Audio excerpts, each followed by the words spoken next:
This is our final lecture in our Beyond Civil Rights course. We've traveled a considerable amount of distance in terms of going back to ancient African American history. And we've talked about current affairs also along the way. And this is the capstone lecture. This is trying now to bring it all together. What do we need to do with the information that we've gathered? It's nice to get information in our heads and inspiration in our hearts, but ultimately, those two things together has to animate us.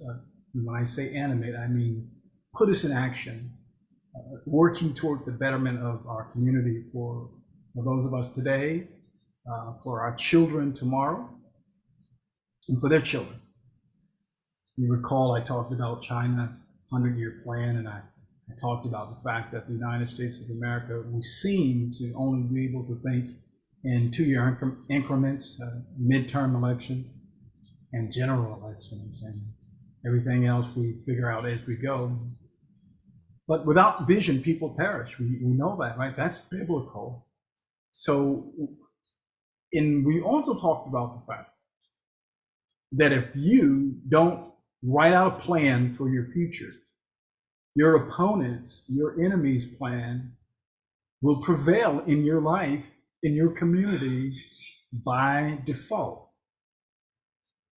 So we don't want that to happen.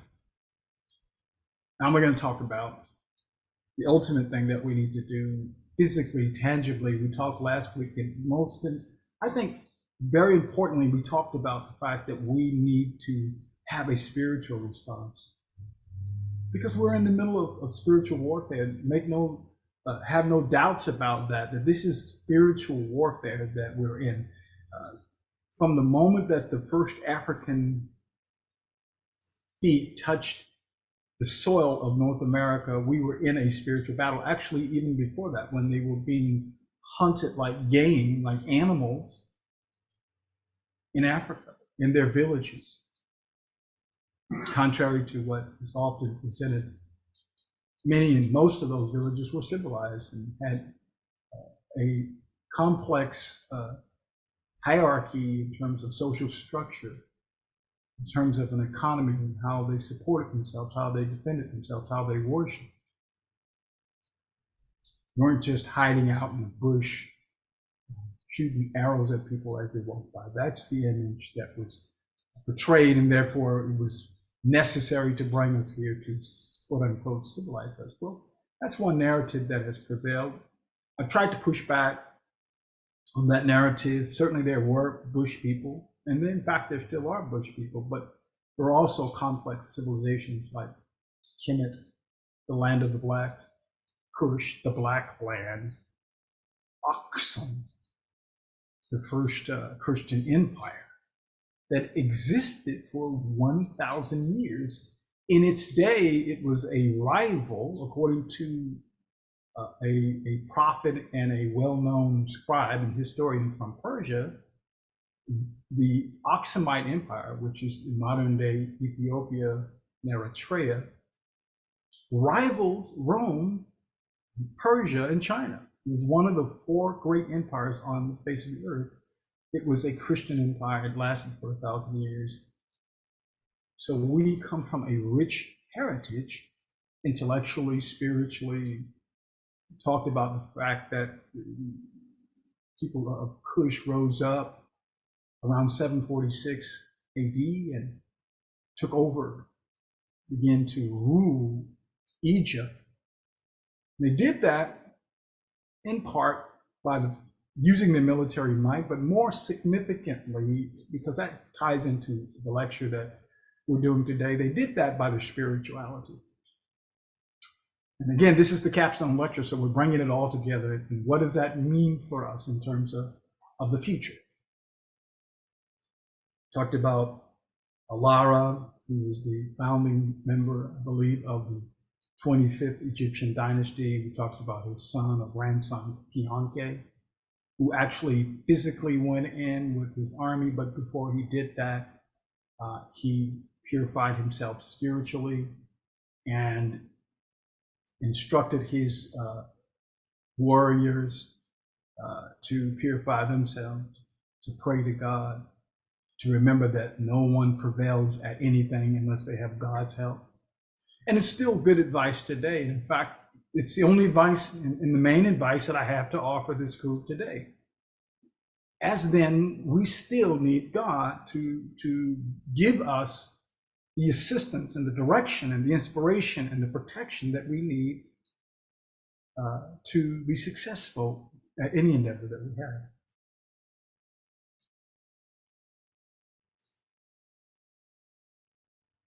The Great Migration. The people of the South, Black people, were largely living in the South at the end of slavery. We'll show you a map in just a moment, a chart and a map that illustrates this point. In fact, in 1890, 90% of all Black people lived in the South. When I say the South, I'm talking about Louisiana, Arkansas, Mississippi, Alabama, Georgia, North Carolina, South Carolina, Florida to a lesser degree, Virginia. 90% of the Black people lived there. And that's, of course, the overwhelming majority of Black people. Before I go further into the material, I want to keep up my tradition of starting out with the scripture. So I've done a little bit of summary. Let me get to the scripture.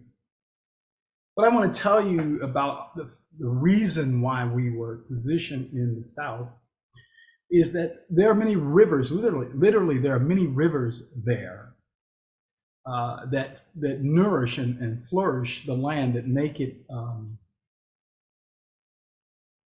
they make it such that it will grow. You know, when you have a river near land, it fertilizes. That's the term that I'm looking for here. It makes the land fertile. And that's why, as we discussed previously, that's why the Nile River contributed substantially to the development of the Egyptian civilization. In the same way, that is why the Yellow River and the Yangtze River contributed to the development of the Chinese civilization. And in the same way, that is why the Tigris and the Euphrates River contributed to the development of Babylon, of Assyria, not to be confused with Syria, Assyria, the great Assyrian Empire.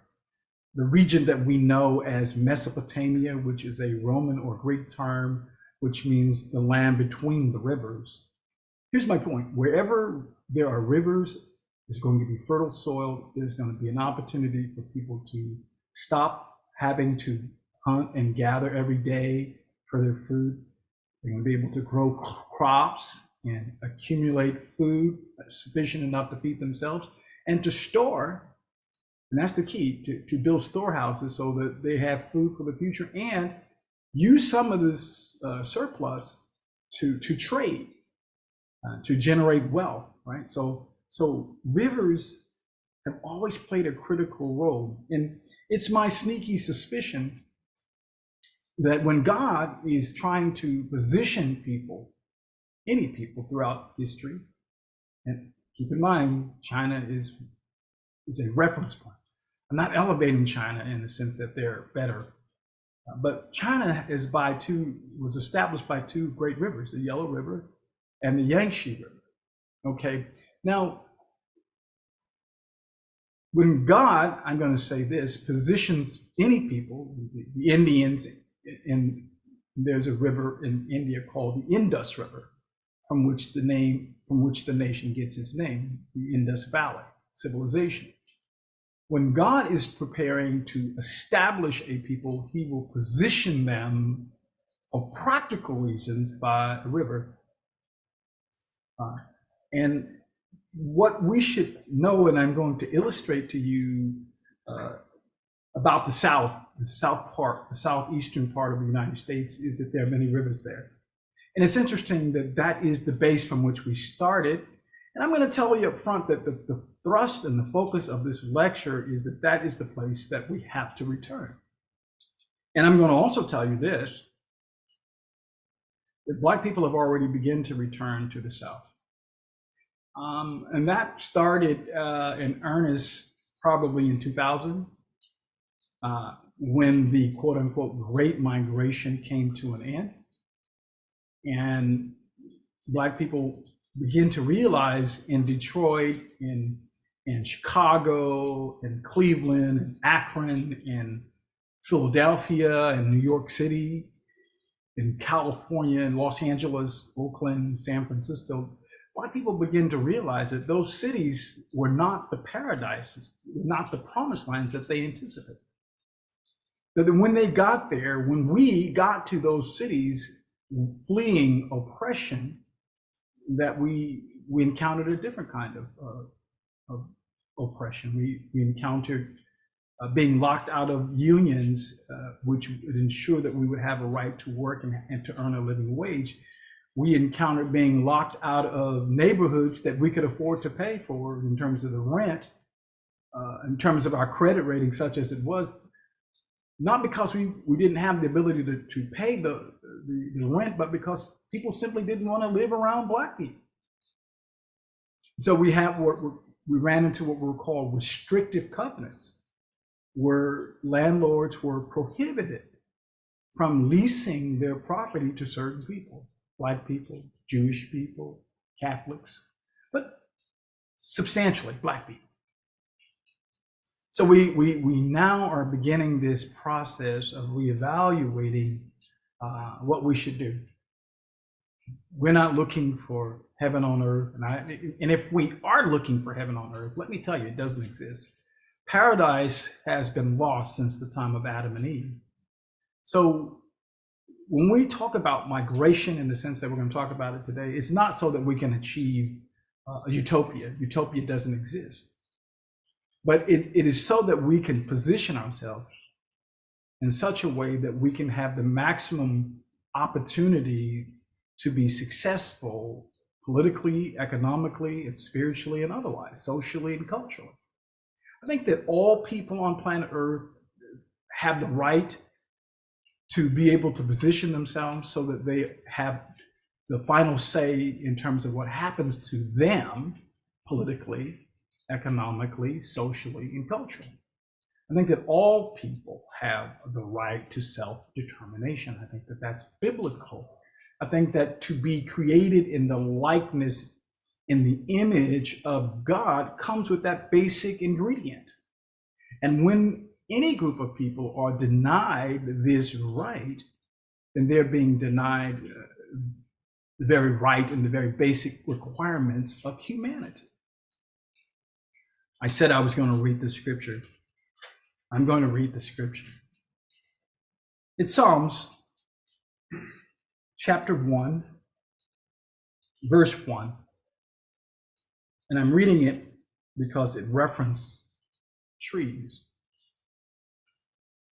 The Bible often uses trees as a metaphor to describe great people, great nations, great individuals. Let's see what it says here. Blessed is the man who walks not in the counsel of the ungodly, nor stands in the path of sinners, nor sits in the seat of the scornful. But his delight is in the law of the Lord, and in his law he meditates day and night. Now here's our passage that I want you to focus on. Verse 3. He shall be like a river planted by the rivers of waters. The way that that is discussed obviously tells us that it's an optimum location. It's an optimum situation to find oneself in. If one is a tree, and if we are a tree, and I'm suggesting to you that the tree that we're discussing here is the African American community collectively, the diaspora of Africa, Black people, African Americans. We're that tree. We're a tree. We're not the only tree, but we are a tree in America.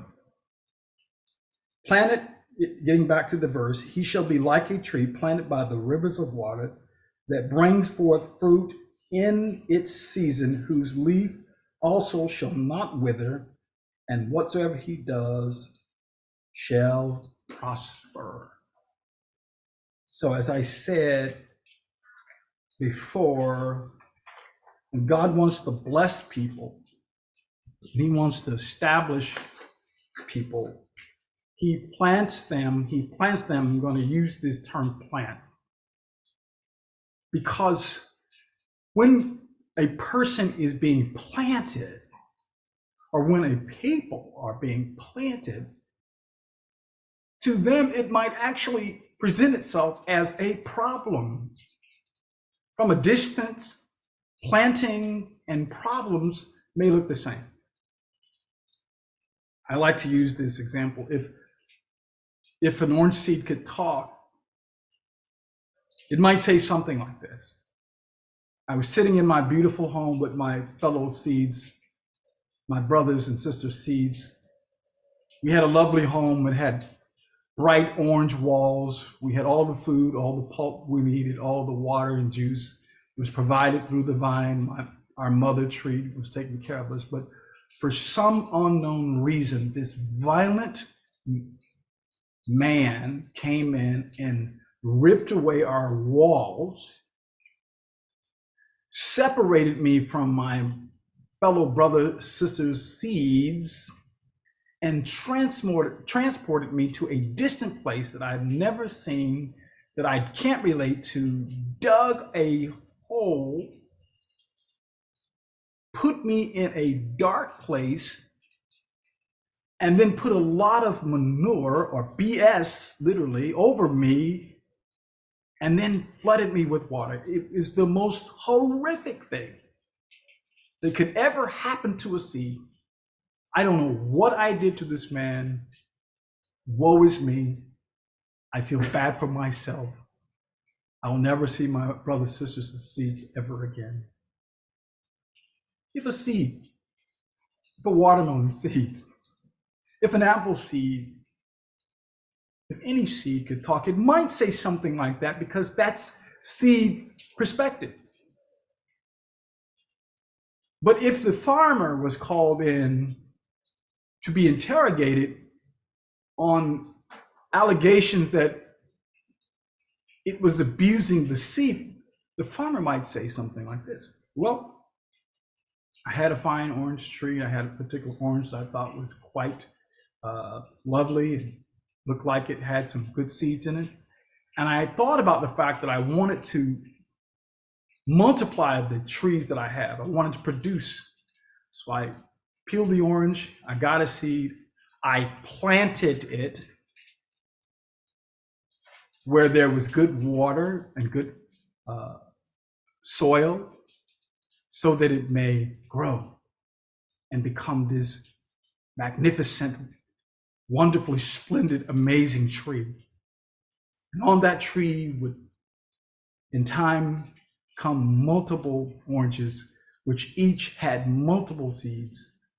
And the production and the potential of the tree is exponentially unknowable. Really, it's perpetual, right? But the two individuals are describing the same event, but they have two different perspectives. I'm saying to you, brothers and sisters, here's the grand perspective that God has shared with me. We are planted here. I know the slave master had the worst of intentions. And I know that some of the slave master's descendants still, some of them, not all of them, but some of them still have bad, negative, destructive intentions, oppressive intentions toward us. But the only question that should be in our minds, our overarching thought should be, what is God doing? He planted us by the rivers. And the psalmist told us that when you are planted by the rivers, the reason for that is so that you may be blessed, not cursed. Now, again, when Joseph talked to his brothers about what they did to him, he said, you meant it for evil, but God meant it for good. Now, how do we know? How then, now getting further into the lecture, how can we confirm this suspicion that I have that we've been planted by the river? Well, the purpose for planting the seed is so that there will be multiplication. Now, Brooke, or whoever's sharing my material, let's get to some of the charts that I would like to share with you to show you that we are growing. You know, when God is blessing a people, he blesses them in terms of the growth of their population. And conversely, when God is punishing the people, historically, biblically, one way that he does that is that there's a shrinking of their population. So let's see that. Let's see. Let's go to the chart that's on page 29, the first chart. And this is a chart that is provided to us by the Pew Research Center. If you can see this. All the way to the far left, what we're looking at is that in the year 2000, there were 36.2 million Black people in this country. In the year 2021, that number had rose to roughly just short of 50 million, 47.2 million.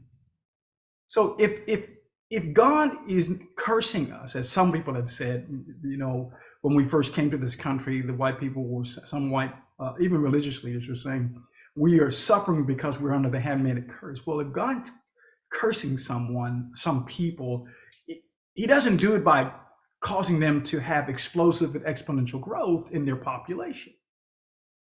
So that accusation of that interpretation belies the reality. Now, I want to introduce you to a term that is in the Bible. Whenever the Bible, particularly in the Old Testament, uses the term nation, if you look at the original language, the word is G-O-W-Y, and it's pronounced Goy. And it's not just territory, you know, boundaries drawn in the sand. It's people who are connected, people who have common ancestors, who have common cultural practices, who have common religious beliefs. And what I want to say to you is that America is a nation of Goys, meaning there are multiple Goys, not just one. Even though we say that we're indivisible in our Pledge of Allegiance, that's just never been the reality in America, and it's actually trending in the opposite direction, right? As I stand here and give this lecture, the year being 2024, January the 6th, 2024. And by the way, it's interesting that this lecture is being done on January 6th, which is 3 years away from the attack on the Capitol building, the attempt to overthrow the government. But let me get back to my lecture. So there are different Goys in the United States of America. Let me say that the African American people, or the people of African descent, is one distinct Goy with very specific and very defined characteristics and very defined geographical territory. I'm going to show you that on the map in just a moment.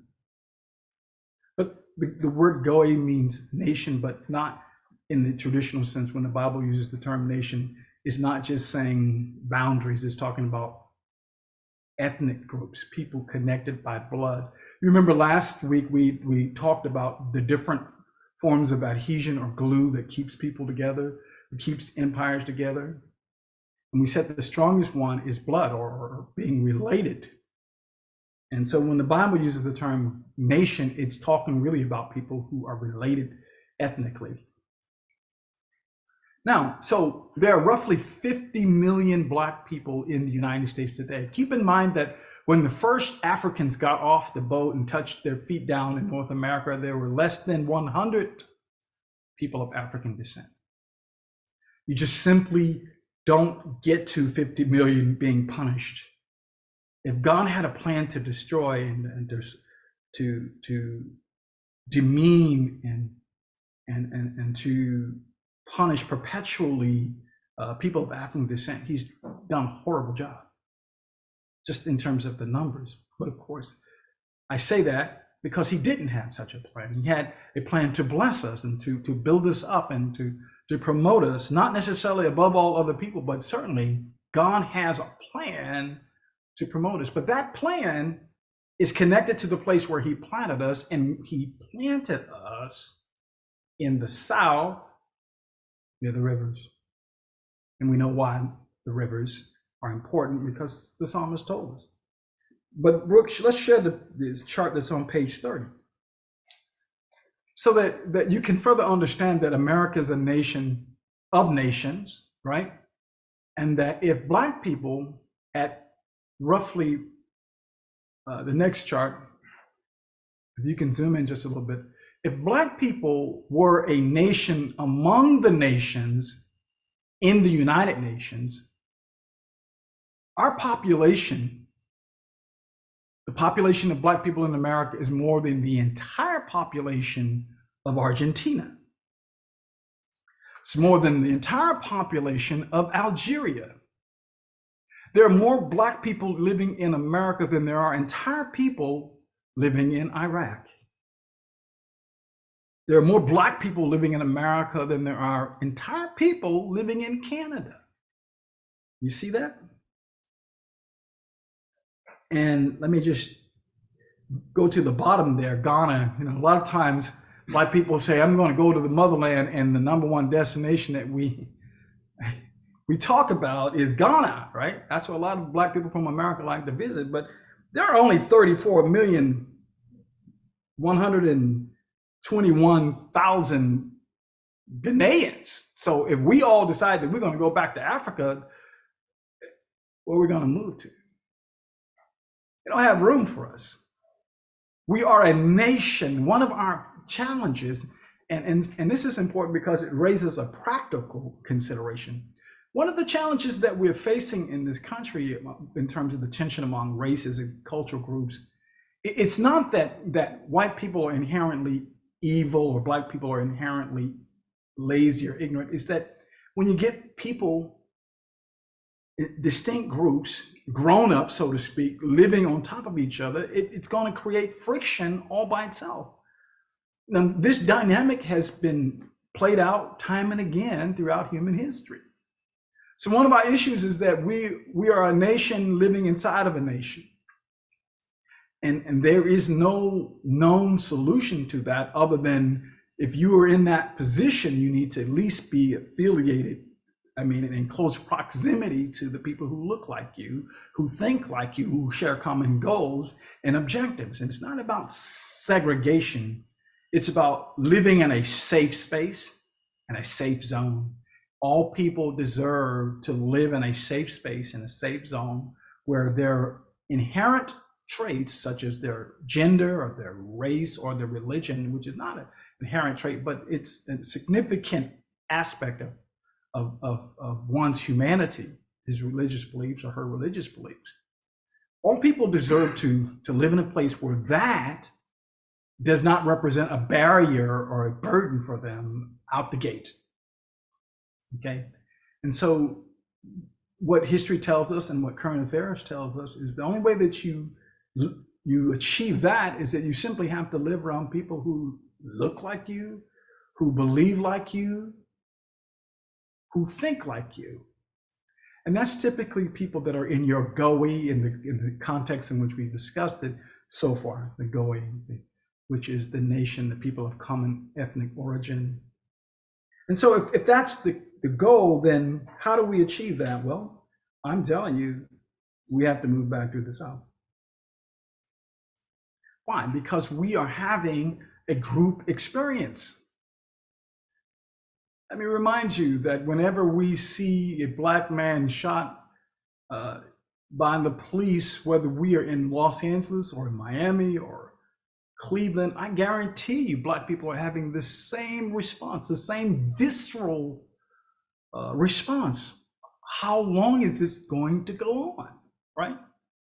And whenever we see a Black person, whether he be an athlete, whether he be a politician, or whether he be or she be a person of spiritual significance that's doing something that represents excellence in his or her field, we are proud. We feel pride about that, even though we don't know those people.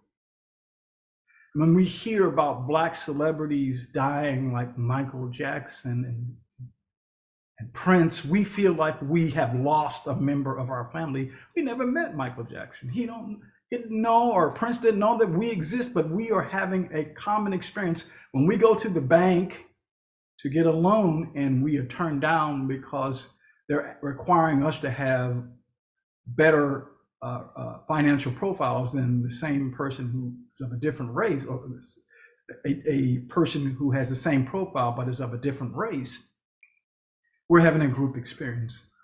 In the positive sense, we're having a group experience because most of us believe that God exists, that God is real, that there's this spiritual world out there that's more powerful than the world that we can see, touch, feel, handle, measure, quantify. We're having a group experience, and if we're having a group experience, then maybe the group has to get together. I say not maybe. I'm telling you unequivocally, the group has to get together. I'm telling you that when God planted us, and I'm telling you that what we thought was a problem was actually a planting, and that those two things sometimes look alike from a distance, but it's a matter of perspective. And I, by the grace and by the revelation of God, giving you divine perspective as it has been communicated to me. God is on a mission. We are becoming something. I'm not going to deny that we have gone through something that was horrible, something that was painful. But Jesus said, unless a grain of corn falls into the ground and dies, it abides alone. But if it dies, then it will produce something so wonderful, something so splendid. I often, when I'm talking about this concept, I hold up a seed and I say, how many apple trees are in this one seed? The answer is, if the seed remains on the table in my hand, no trees are going to come from that. But if that seed gets planted and goes through that metamorphosis, if it dies, then there's an endless amount of production. And God is a God of production. If you don't know this, go back to Genesis when God told Adam and Eve, be fruitful and multiply. God is a God of production, and he's still working on production in us. In 1890, the majority of the Black people lived in the South. By the way, when I say the majority, I mean in 1890 it was 90%. Today it's 56%. So still, even through the Great Migration, where 6 million Black people left the South, even in that hemorrhaging of Black people out of the South, the vast majority of the Black people remain in the South, where God planted us by the rivers, which I'm going to show you in just a moment. Sociologists say that when there are two things that cause people to migrate in great numbers, they call them push and pull factors. When people are being pushed out of a situation, out of a location, and trying to escape something that is negative, i.e. Jim Crow, i.e. segregated bathrooms, i.e. substandard schools, i.e. the Ku Klux Klan. When Black people were leaving the South, they were being pushed out because they were fleeing something, in the same way as some of these people on our southern border down there in Texas and in Arizona, who are coming from Central American and South American countries, fleeing different things: political corruption, violence, and poverty, and hunger and uncertainty, looking for a better life. That's when they're fleeing something that's called a push factor. When they're going to something, and as it relates to the African Americans in the Great Migration, one of the things that they were being pulled to was the jobs in the automotive industry. Like in Detroit, Ford and GMC and Chrysler, they had plants there, and they had many jobs that could be performed by non-skilled labor. So they sent recruiters to the South, and they gave Black people one-way tickets to come up and get your job and get started on your new life. And And so that was a pull factor, right? Better education, better treatment. So we thought. But again, as I said a moment ago, we just encountered a different form of discrimination. So now then, let's look, Brooke, at some maps that would be on page 32 to kind of illustrate what I've just said. On page 32 of the outline. That first one, zoom in a little bit. Go to the left so we can, there we go, stop right there. So if you look at that map, the orange that it looks like right there, you see that's where all the plantations were. And in 1860 and in 1890, when they did the first census, that's where the majority of the Black people were. Now, if you notice, there's a dark region beginning just to the west of Arkansas and going all the way down the side of the eastern side of Louisiana, the Mississippi River. Right there, that region right there. Still today, folks, that region, if you can circle it one more time, bro, this region right here is where the vast majority of, it's where there's the highest concentration of Black people. Right now. I've driven this. If you go to Mississippi, which is the right side or the eastern side of the Mississippi River, go to the state of Mississippi right there. There's a string of about 7 or 8, maybe 9 counties that are all majority Black. You can get in your car and drive along the eastern bank of the Mississippi River and go from one county to the next where you're going to encounter Black judges, Black mayors, Black sheriffs, Black tax collectors, Black potential. And yet it is one of the most impoverished areas of the country, and it certainly doesn't present itself as an appetizing or inviting place for Black people to move to.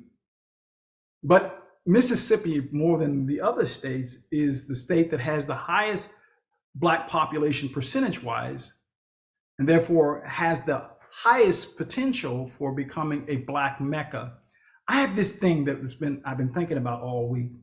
When most Black people hear the name Mississippi, there's nothing positive that they associate with that. But I believe that God is setting up a Mississippi miracle. What does a Mississippi miracle look like? A Black governor in Mississippi. You know that the first Black senator, the first Black U.S. senator actually came from Mississippi, Hiram Revels, a place called Natchez, Mississippi, which you had the opportunity to visit. Mississippi, just write it down. Don't try to fact check me. There's no way that you can because I'm speaking prophetically, but just write it down to where Pastor Gurley said that Mississippi is pregnant with potential for Black people. If you get in your car, you drive that state from south to north on Highway 61. That's the highway that runs north and south. You'll see it's some of the most beautiful terrain and territory in the country. What we don't know, because we are so short-sighted in our teaching of history, is that some of the first multimillionaires in this country were not necessarily from the Northeast, right, in New York and in New Jersey and in those industrial centers, but they were along this Mississippi River, because it's rich in soil. Whenever a people are planted by the river, that's God's signature move, saying, I want to establish these people, not just for 50 years or 60 years or 100 years. Keep in mind that the people of Kemet, Egypt, were established along the Nile River, and they lived in that place and space and prospered for 3,000 years. Keep in mind that the people of China were positioned in the same way along the Yangtze River and the Yellow River, and their civilization has existed for 5,000 years. Whenever God wants to position people for permanence and power, going back to my reading of Psalms chapter 1, verse 3, he shall be like a tree planted by the river. Think about the tree planted by the river. It's not going anywhere no time soon. We were planted, and understandably, we saw it as a problem, and it was a problem from our human perspective, the pain that we went through.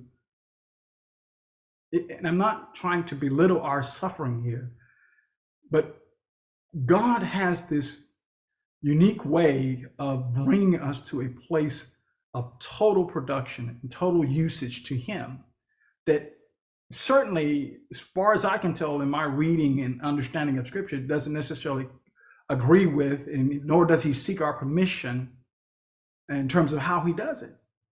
But it always yields a phenomenal and a wonderful result. So I know what we've been, but what I'm excited about and what I'm speaking about today and why I'm advocating for Black people to return to the South, because we are becoming something. Over in Georgia, if you can circle Georgia, Brooke, that's what it was like. Now, let's fast forward to the third chart. Now, zoom in, because I'm going to explain this chart to you guys, to the key. Remember the key. So this map is color-coded. What this map shows us, and by the way, this map is created by the U.S. Census. Every 10 years, the U.S. Census Department creates this map. I think that most people have never seen this map. It tells us where these GOAs that I talked about earlier actually exist. And what's amazing, where they live in the United States of America largely. What's amazing about this is that these GOAs are living in spaces that are connected to each other. The blue represents where most African Americans live. The red represents where the Germans live. Now zoom out. And the yellow represents Latinos. Can you see that this country is substantially German? That's significant because if you look at historically how the Germans have viewed people of color, particularly Black people, it hasn't been quite favorable. But I'm not going to linger on that because I want to focus on the blue right now. Look at the blue. What do you notice about the position of Black people in, this is the most up-to-date map and the map that we saw from 1890. What you should know is it's the same. Why is it the same? Because what God does is permanent. So we're having a collective experience and we're having a permanent experience and we're having a phenomenal experience and an exponential experience because we are growing. We are a nation within a nation. I've shown that to you a couple of different ways. Now, if you would go to the bottom of page 34 and play the video on the Great Migration. 33, I guess, for you. That's it right there, the Great Migration. You're there on the bottom of page 33. You just click on it and play it. You see it?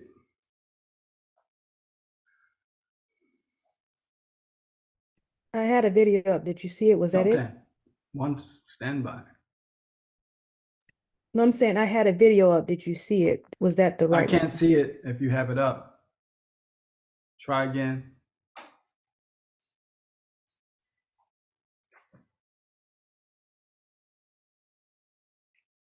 You might want to back it up. I guess it's like it started itself in the middle. Back it up. Okay. Got you. Go ahead. Is that it? Oh, okay, let me back it up. Go ahead. You're ready. You're ready. You're right. In the United States, every citizen has, technically, the right to have their voice represented in Congress. But not every vote is equal. Take a look at this. This is the population of California, the biggest in the country. And this is the population of Wyoming, the smallest. But in the US Senate, this is how many representatives they each have. 2. California actually has the same population as these 22 states combined, meaning that while these 39 million people have 2 senators, these 39 million people get 44.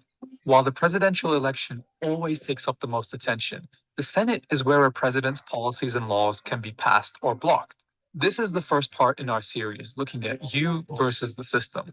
We'll be diving into how American political and financial systems work against you and sometimes your vote. So let's look at why the US Senate is the way it is and what can be done to make it more fair.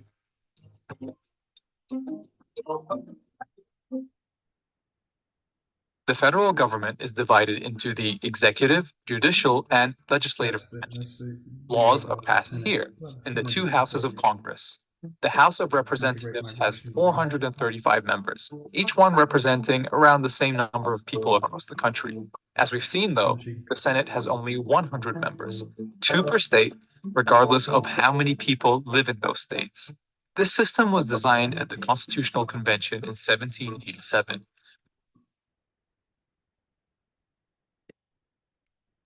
Okay, hey, listen, guys, that was actually the video of the next section that I want to talk about, which is what happens when we move to the South.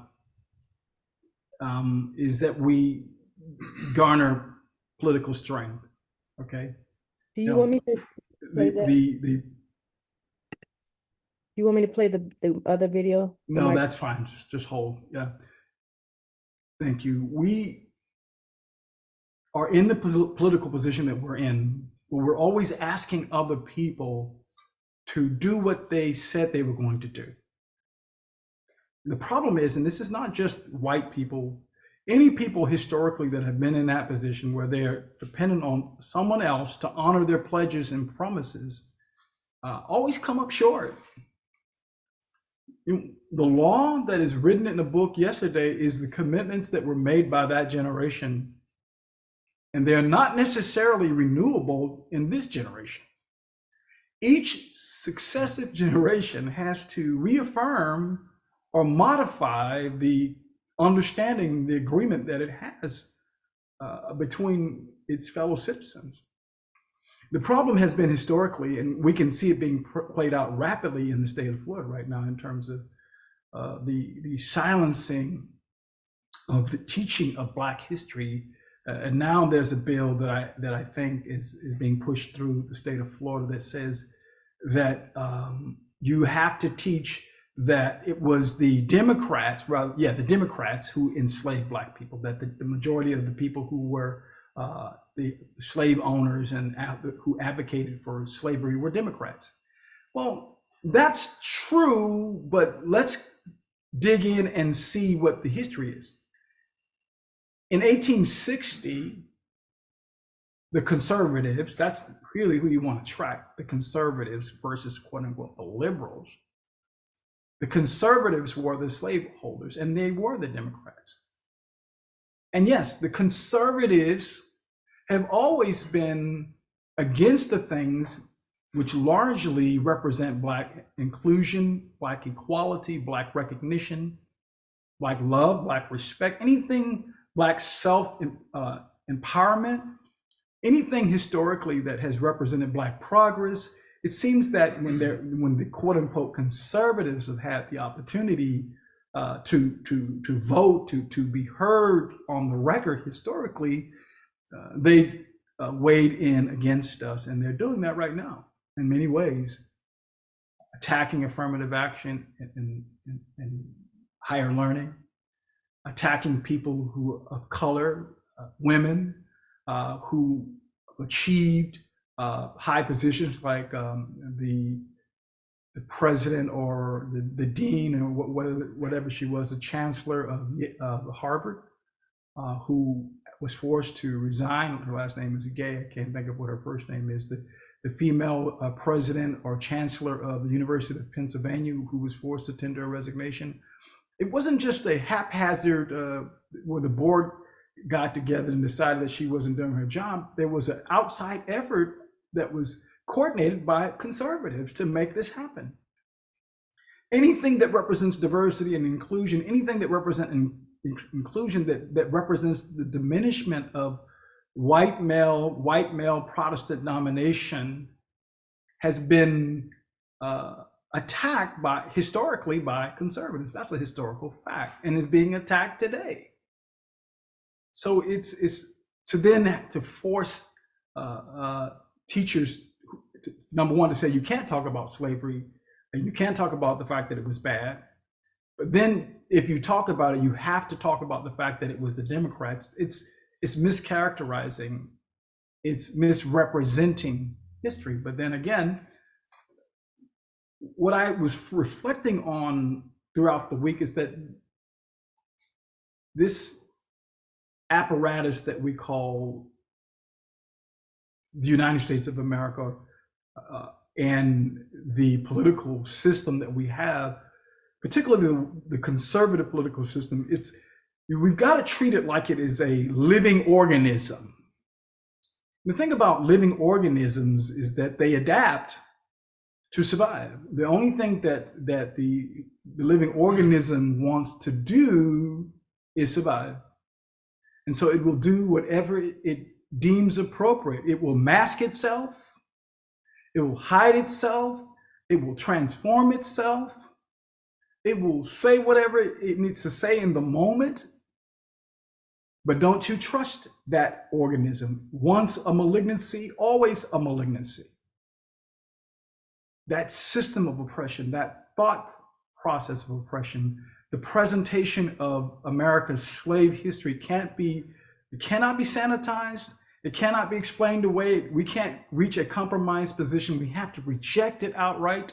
It was morally reprehensible. It was unjust, period, end of the story.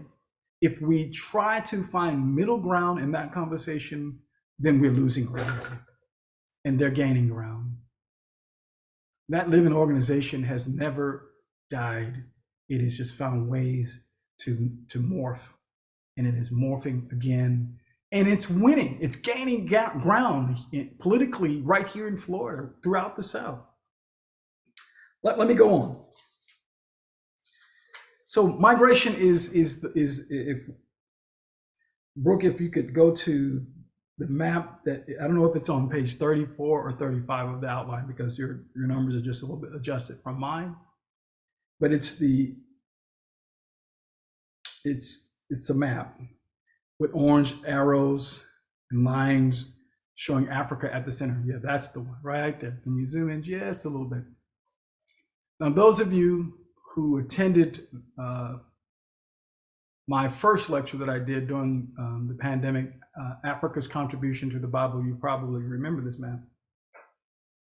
And what this map is if you look at Africa on the right side, which is the east coast of Africa, it demonstrates, according to archaeologists, anthropologists, and genetic scientists, all agree, and linguistic science, social scientists, people who study the origins of language, they all agree that it all started right there on the east coast of Africa. And from that time, whatever time it was that this all started, the purpose of this lecture is not to agree on a specific time that humanity began, but I think that most people of intellectual honesty agree that it started in Africa. But people of African descent have been migrating to get better opportunities to adjust to changing conditions on the ground since then. Okay, so this great migration that we talked about that happened starting in 1910 and going all the way arguably to 1970, some say. I would say that most agree that the Great Migration here in the United States started in 1910 and came to an end largely in 1970. By the way, my family was a part of that Great Migration. We left the South, Arkansas, Louisiana, and we went west. That was one of the migratory routes. But my much larger statement that I'm making to you today is that Black people have been migrating and moving when they needed to for thousands of years. Now, according to archaeologists, this all began 200,000 years ago. Now, how old is the world? That's not the conversation today. How old is humanity? I don't know. My faith is not predicated upon knowing exactly how long humanity has been on planet Earth. But assume for a moment, for purposes of this conversation, that humanity did start 200,000 years ago in East Africa today, which is Tanzania, Rwanda, and Ethiopia. Not Ethiopia, but yeah, Ethiopia to some extent. The point is that we've been moving for a long time.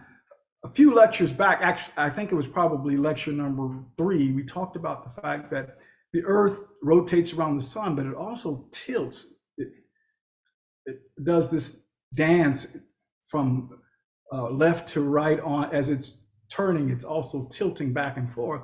And when the angle is tilted most acutely in the direction of the sun, then it causes certain rain patterns to shift drastically. And we talked about the fact that there's evidence that the Sahara Desert, which is the size of the United States, once was an oasis filled with rivers and streams and lakes and deer and elephants and giraffes. But the earth tilted toward the sun at a certain angle and everything dried up, and the people had to move. Sometimes when your oasis becomes a desert, it might be that God is telling you it's time to move. And in the context of this conversation, in the context of this class, in the context of trying to get to the ultimate thing that we need to do to get to that safe space, not to dominate any group, any other Goy, but to make sure that our sons and our daughters and their sons and daughters have a safe space so that they can be the best scientists, doctors, lawyers, school teachers, mechanics that they can be without any impediments that are placed on them artificially simply because of the color of their skin.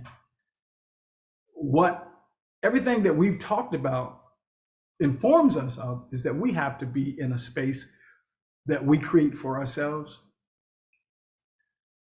The safe zone. Another way of referring to this is the village. You know, we Black people, we've heard that, right? That it takes a village to raise a child. Well, it takes a village to raise a people. So one of the issues is that when we migrated out of the South for good reasons, those push factors, right? What also happened inadvertently is that our families, our extended families, were fractured. So we have very, very close relatives in the South that we've never seen their faces. They are close to us. We can be assistance to them and they can be of assistance to us, but we don't even know each other. And I'm going to tell you that that's not God's plan, that's not God's purpose, and that's not God's planting. I want to invite you to consider this, that when God brought the Hebrews out of Egypt, he didn't just say, okay, now you're in the promised land, you can live wherever you want. Hey, whatever seems attractive to you, Judah, go for it. And whatever seems attractive to you, Simeon, go for it. No, what he said is, Judah, here's your territory. And all the people from this tribe, you need to stay in this area for a couple of reasons. So that you can have land and you can support yourself. And so that if you find yourself in dire straits, you've got people who are around you, who know you, who have your best interest at hand, who are invested in you. Here's the thing, we have to get to a place, a physical space. We have to live. It comes down to that. And that's divine. And I'm giving you a biblical example of that. Not only that, so we know biblically that every tribe had to live in a place that was assigned to their tribe. There was no moving about. You're free to move about the building, but it wasn't segregation. It was separation so that everyone had their own stuff. That principle is still very much important. What we can see already from the map, right, that I put up, the couple of maps, is that essentially we're doing that already. But now I'm talking about the fact that we need to do it in a coordinated, collective manner. We don't need one person coming back from Philadelphia and living in Georgia, and 2 people coming back from California and living in Mississippi. We need to have a system of repatronizing or bringing back. When I say a person leaves the country, they're what is called an expatriate. So if we want to repatronize them, which means bring them back to the base, then there needs to be a plan. When the Jews at the end of World War II, and actually before World War II actually started, when they encountered many different acts of prejudice wherever they went in Europe, Spain and Portugal and Germany, even before the Holocaust, at some point they got the idea that we probably need to kind of start buying some land back in what is today modern day Israel. But back then it was under the control of the British Empire. It was Palestine, British Palestine. And so they were buying pieces of land. And in every place in Europe, if you went into a delicatessen, if you went into a store, if you went into a tailor shop, they would have these little blue boxes on the counter, and you would put your extra change in that blue box, your nickel, your dime, your pennies, and the person would collect that and send it to the central office, and that money was sent back so that they could buy land in Palestine. They were planning for their future. They were planning for their safe zone, because wherever they'd gone on planet Earth, they experienced oppression. And in that same way, I think that what we have to get to is that we have to have a blue box plan where we facilitate the bringing back of people who have gone to these places thinking they would be an oasis and found otherwise, stuck in the projects, dealing with gangs, dealing with overly aggressive police officers. I think it's time to bring the family back together in the South so that we can garner power. Here's my last thought. I know I'm running up on time. The seat of political power in the United States of America is not the president, the presidency of the United States. It's not. The maximum time that a person can remain in the office, if he or she is so fortunate enough, if you want to think of it as fortunate, is 8 years maximum, term limits. It's not Congress, because most people don't even know their own congressperson's name. And certainly you don't know the congressperson's name from Nevada, right, or Iowa. So then where's the seat of power? The seat of power in the United States of America at the national level is in the United States Senate. Every state has 2 senators per the Constitution. Senators serve 6-year terms. They do not have term limits. I think I looked at this recently. The average age of a US senator is something like 65. The oldest US senator, I think, just recently passed away. That was Dianne Feinstein. But there is, I think, at least one senator who's 90 years old. The youngest senator, I think, is in his 40s. But that's where the power is. And Black people need to have a proportionate amount of people in the United States Senate, bottom line, period. There's a guy, I would call him a bonehead, the senator from Alabama, who, Tommy Tuberville, I believe that's his name, who held up the promotions of military generals and admirals for 9 months just to make a point. But what's significant about that is you had one man in the US Senate who held up the entire military, and not one admiral or general who could get promoted until he released his hold. We need to be represented at every seat of power in our government. We need, Black people are 14% of the US population. There are 100 senators. We need 14 senators. How many do we have that are Black? 3. We have Cory Booker in New Jersey. We have, what's his name in Georgia? Raphael Warnock, thank you. And we have the new person who took over in California after Dianne Feinstein died, but she is Black female who is not going to run again, and she's basically a placeholder. Of the 3 people that I named, the one that is really significant, the one who's the home team, and let me not disparage Cory Booker, he's a Democrat, And he's not necessarily against us. I think he does a lot that's for us. But just this is Jerry Gurley's opinion. His actions seem to be guided more by the Democratic Party. Whereas Raphael Warnock is a guy who is a ordained minister, Baptist minister. He pastors, I believe, Ebenezer Baptist Church. He still does in Atlanta, Georgia. He is connected. He didn't get elected twice by virtue of the fact that the people in Georgia have become more enlightened. He got elected because now the population, the black population of Georgia is 33%. It's a numbers game. When we come back home, we will have the numbers to put our brothers and sisters in positions of power. Our goal, our collective goal, shouldn't be getting new laws on the books, because we've had conversations about that in the past. A law is only as good as the people who are interpreting it.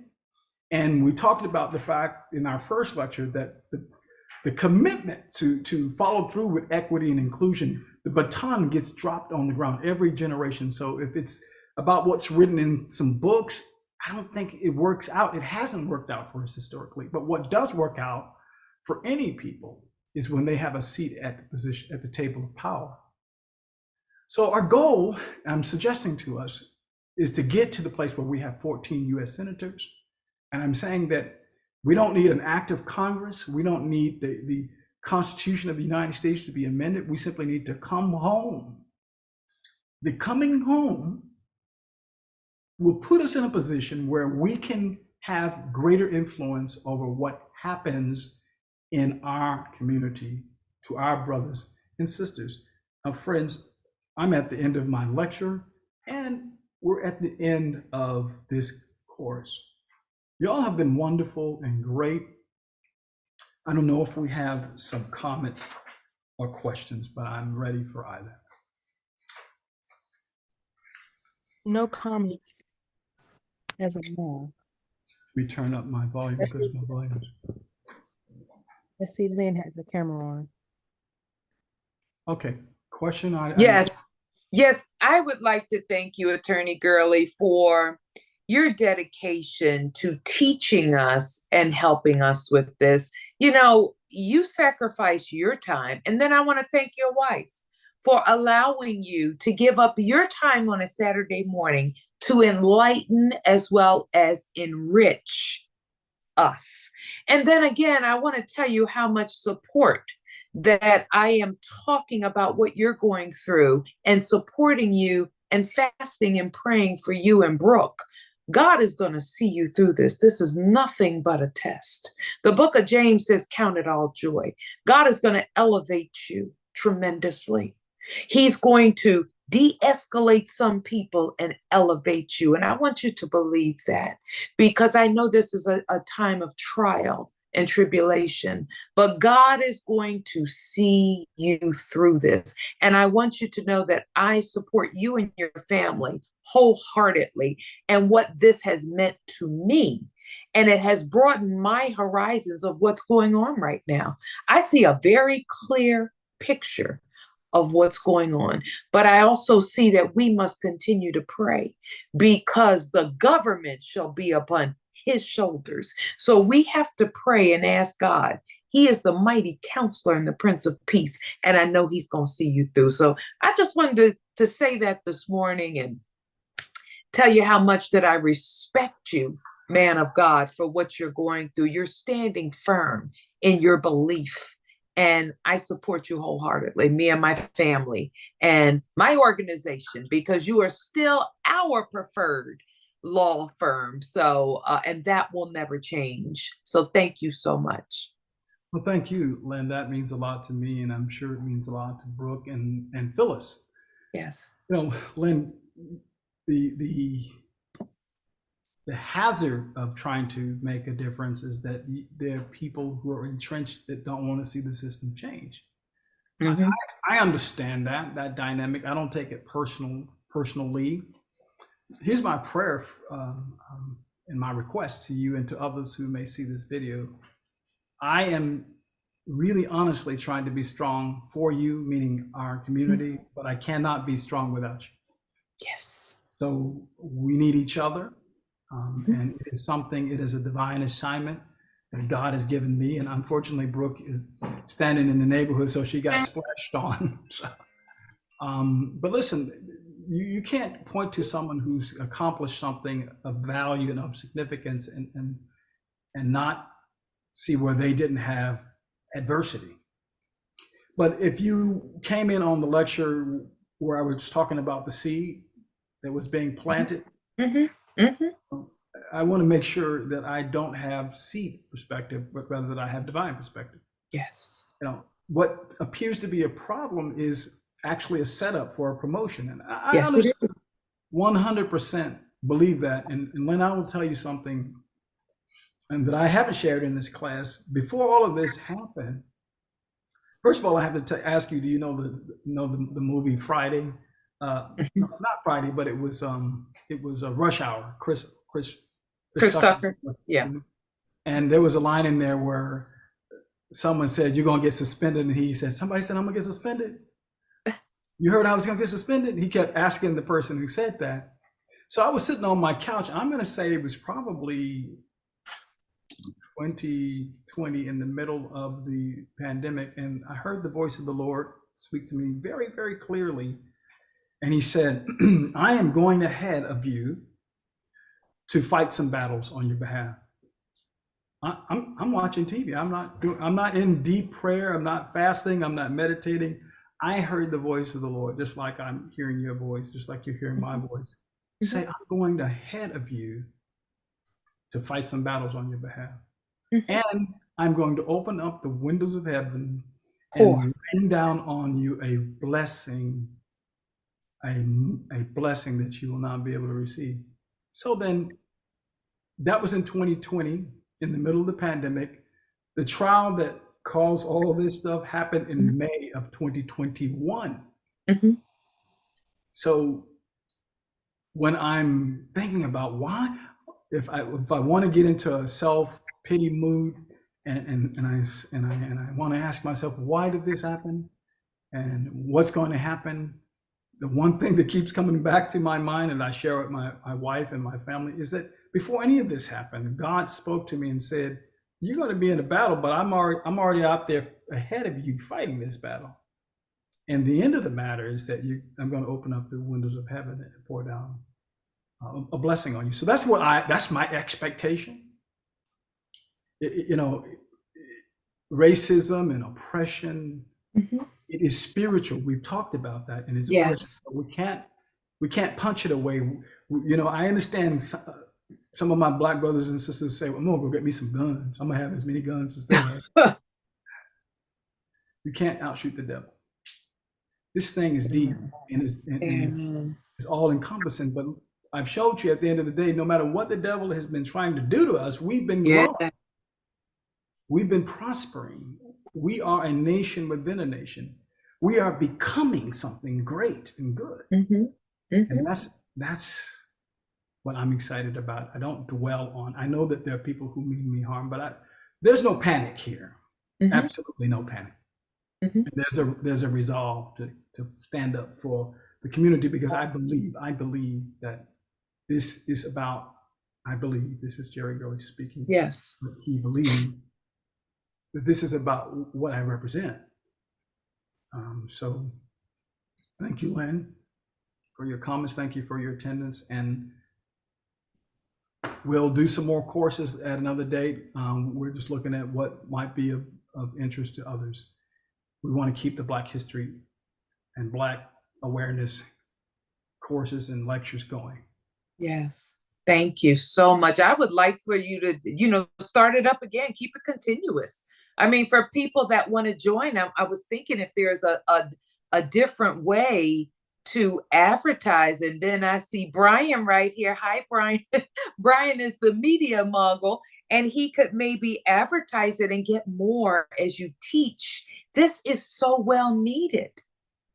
Well, we have been, and Brian has been editing and packaging the lectures. So there's a site that we created called the Freedom and Justice Institute. Mhm. So if you want to tell people about the lectures, they can go to the Freedom and Justice Institute. Freedom and Justice Institute. Okay, will do. Institute and find the entire lectures. They can find 3 to 5 minute segments of key points in the lecture, and they can find 1 minute, what they call reels or shorts that really just go to one main idea. So yeah, it's out there. Share it, direct people's attention to it. And Lynn, I think this whole thing was happening with Brooke and myself. It's going to cause people to say, you know, who is this guy? Who are these people? In fact, you know, you saw the Channel 2 story that was shared Yes. on TikTok by Brooke. And she checked, according to her this morning, there were 6,000 people who had viewed this video. On Wesh's station, last time I saw, there had been 1,500 views. So people are like, as I've said all along, there are people, Black people in all around the country are like, this is what they do. This ain't right. How can you get in trouble for speaking the truth? In other words, as I've said throughout our lectures, we're having a common experience. And that's why we need to be in a common place. Mm-hmm. Mm-hmm. Because we're planted there for greatness to come. Mm-hmm. That's my belief. That's my expectation. Yes. And I'm just so grateful for you guys, the whole family, even you, Tanja. I'm grateful for you too. So I just wanted to say thank you. Thank you for attending. Yeah. And Yes. please share it. When you go to the Freedom and Justice Institute and you see the short reels in particular, share them with some people, okay? Yes. I All right. did. And I just finished a board meeting and I also shared that video with Florida Restorative Justice. And she is going to spread that to Monique Worrell and the people that put it in the right hands. Monique Worrell knows what's up. Okay, she knows. Yes, she No, knows no, exactly. I don't mean like she knows. Oh, I know. Yeah. But she knows what the system is about. Yes. Right? I mean, Yes. but that's to be expected. You know what I'm saying? It's like, Yes. Okay, I didn't ask to be the man, but I am available to serve. That's what I'm saying to God. You know, God says, are you available to serve your community? Yes. Mm-hmm. Mm-hmm. It requires sacrifice. Are you still available? Yes. You might lose something. Are you available? Yes. I'm doing it for you, but I can't do it without you. That's my statement to my people. Amen. Amen, Jerry. Thank you. Thank you.